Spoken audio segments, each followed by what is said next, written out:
Hey guys, we're in White Sands, New Mexico. It's the newest national park in the national park system. Hi there. Hi. Can I please see your ID? Just You bet. No problem. Thank you, sir. Here's a map and some safety information for you guys. Fantastic. Thank you. You guys have a good day. Thank you.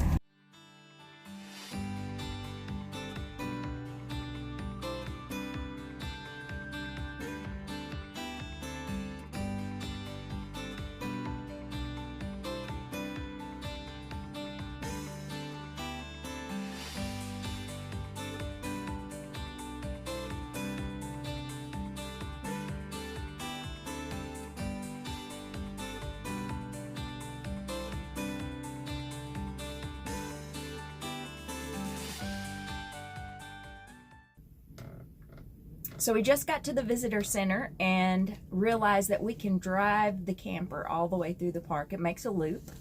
And so we wanted to bring the camper in just to get the experience from inside the camper of what it's like to have the white sand all around us. And it's pretty cool. Yeah. We just stopped off at one of the many picnic areas, and so Just had a lunch. Just had lunch, and the reason that we're shooting this inside is because it is very windy outside, and we'll show you some video of the wind. But yeah, it's super windy, but it's a gorgeous March day. It's about 64, 65 degrees, but a pretty strong wind, but gorgeous day out in southern New Mexico right now. White Sands entrance fee was $25 a day per vehicle. This park pass has more than paid for itself this trip. So on our first day in the park, Chris and I took a guided sunset nature hike, which turned out to be very informative, and we also had some great photo opportunities. This is gypsum. These white sands aren't actually white. These particles and crystals reflect the light from the sun, giving them their white appearance. And unlike sand at the beach, this sand doesn't absorb heat, so it never gets hot.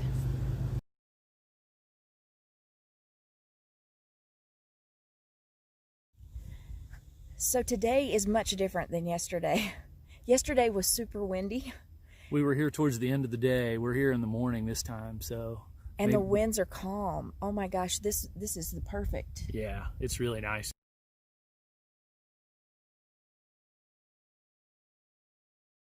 We're about to do the Desert Life Nature Trail. It's a 1 mile loop. Should be pretty easy. Goes across the dunes, and we'll bring you along.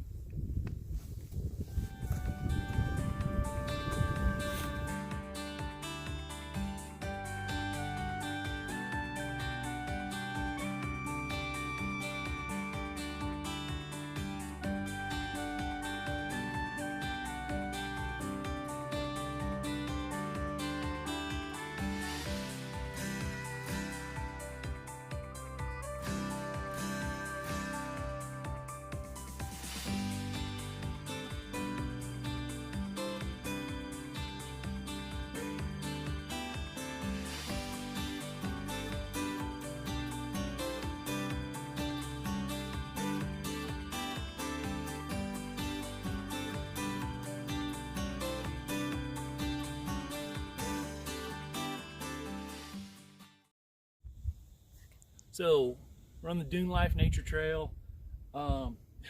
You're out here in the middle of all of these dunes, and it's really easy. Would be very easy to get turned around and not know, because once you're over one dune and you can't see your car, you can't see the road. Everything looks very similar.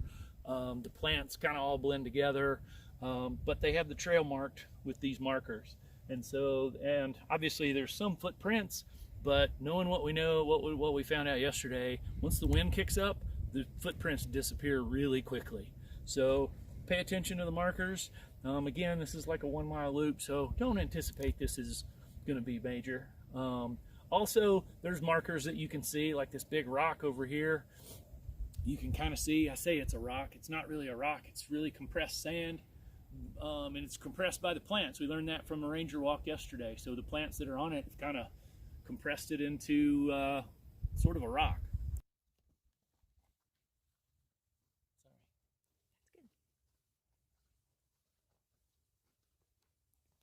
I'm going to stop.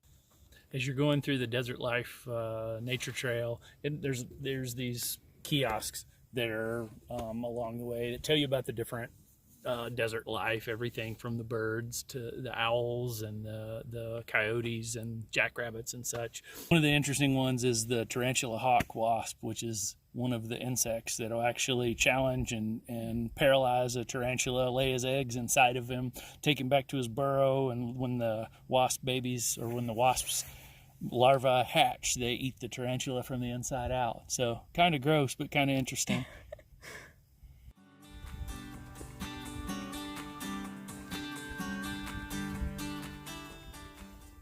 One of the interesting things that we learned from the ranger hike yesterday was about the yucca plants here at White Sands.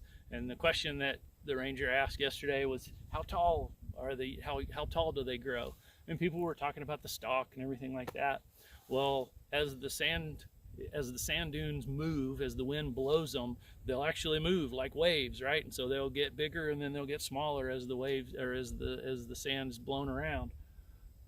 The interesting thing about this is the way that the yucca adapts to that is as the sand gets up above it, it will grow on top. It'll grow and continue to grow up.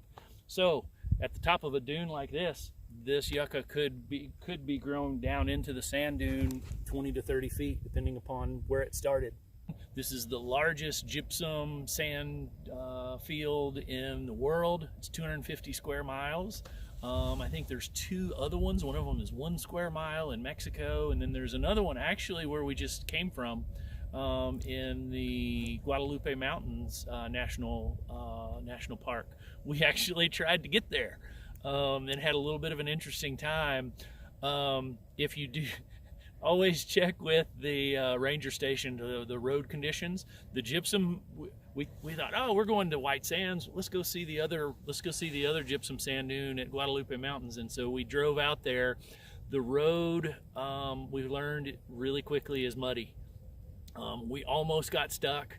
Well, fortunately, our little Volkswagen has 4-wheel drive. We were sliding all over the place, and we were in big ruts, probably about 4 to 5 inches deep. So check it. We turned around and got out of there, fortunately, and made it out. But those are the other two dune fields, but this one is massive. The other thing that we learned is that it's really compact. I mean, obviously the sides of the dunes, you'll see people sliding down them and there's loose and everything. But for the most part, man, because gypsum is somewhat water soluble, it forms like almost a concrete kind of thing. I mean, it's still, you can definitely still move it around and everything, but it's really compact. And something else that I thought was really interesting, they dug a hole 2 feet down is the water table. There's water underneath it, and that's what kind of gives it its firmness. Thanks for joining us as we explored White Sands, New Mexico, America's newest and one of the coolest national parks.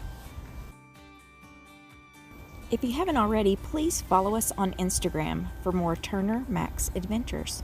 And also, hit the like and subscribe button. That helps our channel tremendously.